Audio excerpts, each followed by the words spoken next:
এবার যে খবর আমরা নজর রাখবো, কেশপুরে বিরোধী দল করলেই জোটে বঞ্চনা।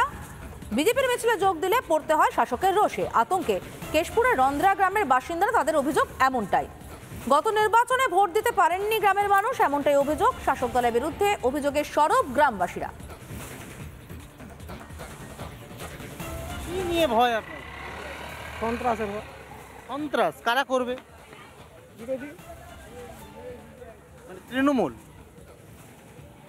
আগে সন্ত্রাস হয়েছে এই গ্রামে? ওই তো মারধর হয়েছে বহু লোকে। এই গ্রামে তোমরা ভোট দিতে পারো? ভোটের আধার কার্ড হয়। ভোট দিতে পারা যায়? ভোট দিতে পারে না, কারা দিয়ে দেয়? আপনাদের ভোট তো হয়। কে দিয়ে দেয়? ওদের মধ্যে কে দেয়? আমি কি করেছি? সবাইকে চিনে আসি। মানে আপনার ভোট দিলে ভূতে দিয়ে যায়? একরকম তাই। আপনি গেলেন সিরিপ দিল, নখে মানে রংটা মাখালো, তা ওইটা তিনি নিয়ে ভোটটা দিয়ে বলে তুমি দিয়ে দাও। এবার ব্লাড বাসে পেপারটা খালি সার্চ করে দেয়। খুললাম খুল্লা ছাপ্পা ছাপা ছাপা করে যাকে বলে ভয় একটা রয়ে একটা রয়ে গেছে। কাটবে এই লোকসভার আগে কাটবে? দেখি পরিষেবা যদি সেরকম পাওয়া যায় নিঃসন্দেহে কেটে যেতে পারে। আমি নিজে প্রার্থী, কিন্তু পঞ্চায়েত ভোটে আমাদেরকে ভোট দিতে যেতে দেয় না। আমাদেরকে ভোট দিতে যেতে দেয়, আমাদের বয়কট দিয়ে দিচ্ছে। বিজেপি করলেই শাসকের রোষের খাড়া নেমে আসে, এমনটাই অভিযোগ স্থানীয় বিজেপি কর্মী অঞ্জু মণ্ডলের। বিজেপির হয়ে ভোট চাইতে বেড়াইছিল, এবারে তৃণমূলের লোক বাড়ি থেকে ধরে নিয়ে গেল। বাড়ি থেকে বললো যে আমি গ্রামটার নাম, গ্রামটা আমার রন্দা, আমার স্বামীর নাম উত্তম মণ্ডল। ধরে নিয়ে কারা গেছিল? ধরে নিয়ে গেল তৃণমূলের লোক। দিয়ে কি করলো? তারা নিয়ে গেল, এবার পার্টি অফিসকে নিয়ে গেল। হ্যাঁ, 100 জন ছিল প্রায়। দিয়ে নিয়ে যেয়ে এবারে বলতেছে, বলে আর হচ্ছে তুমি পার্টি করছিল কেন? সে ভাষাও অনেক রকম বললো। ভাষা বললো হচ্ছে যে তুমি পার্টি করতে গেছিলো, আর হচ্ছে যে তাইলে এবারে তোমাকে যদি মারি, তোমার কে কোন বাবা আছে রক্ষা করবে? তোমার কোন বাবা রক্ষা করবে? আমি ছিলাম, আমাকে বলছে ওই মেয়েটাকে টেনে বের করে দাও, এখান থেকে বের করো। দিয়ে মারধর করেছে? হ্যাঁ, মারধর করেছে, বের করো। আমি বলি আমি বেরাবো নি, আমার স্বামীকে তোমরা মারো, আমার চোখের সামনে পঞ্চায়েত মারো। ভোট তো পেরিয়ে গিয়েছে, আতঙ্কটা কি কেটেছে কোথাও? ওই যে ভোটটা আসছিল না, আগের ভোটটা, সেই ভোটটাই ওরকম হয়েছিল, পঞ্চায়েত এবারে তো ভোটটা। আবার একটা লোকসভা ভোট আছে, এবার কি আবার আতঙ্ক আছে? এবার আতঙ্ক, হ্যাঁ ভয় আছে। এটা আপনারা চলে যাচ্ছেন হয়তো যদি যাই বাড়িতে। আমরা এবার শুনে নেব ঘাটালের বিজেপি প্রার্থী হিরণ চট্টোপাধ্যায়, তিনি কি বলছেন। কেশপুর হলো পশ্চিমবঙ্গের দুটি জায়গা, একটা হলো ভাঙড় আর একটা হলো কেশপুর। এই দুটি হলো সন্ত্রাসের আঁতুর ঘর। আজকে যে 14 নম্বর অঞ্চলে আমরা গেছিলাম রন্দাতে, আপনারা দেখেছেন যে মানুষ কিরকম আতঙ্কিত। মানুষ একটাই কথা বারবার বলছিলেন যে দাদা আমরা ভোটটা দিতে পারবো তো, কারণ আমরা ভোট দিতে বেরোতে পারি না, ঘর থেকে আমাদেরকে বেরোতে দেয় না, ঘরে এসে বোম মারে। আজকে 2014 যিনি সাংসদ ভোটে জিতেছেন সন্ত্রাস করে, 2019 জিতেছেন সন্ত্রাস করে। আজকে এই সাংসদ, অভিনেতা সাংসদ বালুরঘাটেতে গিয়ে সৌজন্যের বার্তা দিচ্ছেন, সৌজন্যের গান গাইছেন।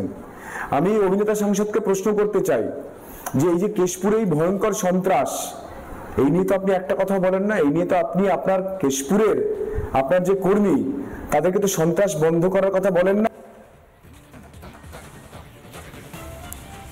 স্থানীয় তৃণমূল নেতৃত্ব তারা কি বলছেন একবার শুনে নেব।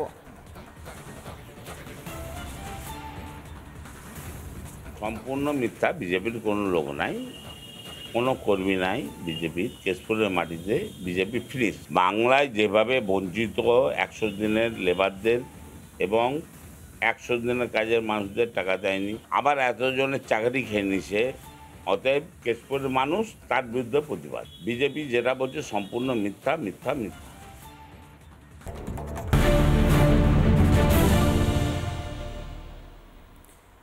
এবার যে খবর আমরা নজর রাখবো, কেশপুরে বিরোধী দল করলেই জোটে বঞ্চনা। বিজেপির মিছিলে যোগ দিলে পড়তে হয় শাসকের রোষে। আতঙ্কে কেশপুরের রন্ধ্রা গ্রামের বাসিন্দারা, তাদের অভিযোগ এমনটাই। গত নির্বাচনে ভোট দিতে পারেননি গ্রামের মানুষ, এমনটাই অভিযোগ। শাসক দলের বিরুদ্ধে অভিযোগে সরব গ্রামবাসীরা। কি নিয়ে ভয় আপনার? সন্ত্রাসের ভয়। সন্ত্রাস কারা করবে? বিরোধী মানে তৃণমূল। আগে সন্ত্রাস হয়েছে এই গ্রামে? ওই তো মারধর হয়েছে বহু লোকে। এই গ্রামে তোমরা ভোট দিতে পারো? ভোটের আধার কার্ড হয়। ভোট দিতে পারা যায়? ভোট দিতে পারে না, কারা দিয়ে দেয়? আপনাদের ভোট তো হয়। কে দিয়ে দেয়? ওদের মধ্যে কে দেয়? আমি কি করেছি? সবাইকে চিনে আসি। মানে আপনার ভোট কি দিলে ভূতে দিয়ে যায়? একরকম তাই। আপনি গেলেন স্লিপ দিল নখে মানে রংটা মাখালো, তাও এটা তিনি নিয়ে ভোটটা দিয়ে দিল, বলে তুমি দিয়ে দাও, এবার ব্লাড বাসে পেপারটা খালি সার্চ করে দাও। খুললাম খুললা ছাপ্পা ছাপা ছাপা করে যাকে বলে ভয় একটা রয়ে একটা রয়ে গেছে। হ্যাঁ। কাটবে এই লোকসভার আগে কাটবে। দেখি পরিষেবা যদি সেরকম পাওয়া যায় নিঃসন্দেহে কেটে যেতে পারে। আমি নিজে প্রার্থী, কিন্তু পঞ্চায়েত ভোটে আমাদেরকে ভোট দিতে যেতে দেয়নি। দেয়নি না, আমাদেরকে ভোট দিতে যেতে দেয়নি, আমাদের বয়কট দিয়ে দিয়েছে। বিজেপি করলেই শাসকের রোষের খাড়া নেমে আসে, এমনটাই অভিযোগ স্থানীয় বিজেপি কর্মী অঞ্জু মণ্ডলের। বিজেপির হয়ে ভোট চাইতে বেড়াইছিল, এবারে তৃণমূলের লোক বাড়ি থেকে ধরে নিয়ে গেল। বাড়ি থেকে বললো যে নাম এই গ্রামটার নাম গ্রামটা আমার রন্দা, আমার স্বামীর নাম উত্তম মণ্ডল। ধরে নিয়ে কারা গেছিল? ধরে নিয়ে গেল তৃণমূলের লোক, দিয়ে কি করলো? তারা নিয়ে গেল, এবার পার্টি অফিসকে নিয়ে গেল। হ্যাঁ, 100 জন ছিল প্রায়। দিয়ে নিয়ে যেয়ে এবারে বলতিছে বলে আর হচ্ছে তুমি পার্টি করছিল কেন, সে ভাষাও অনেক রকম বললো।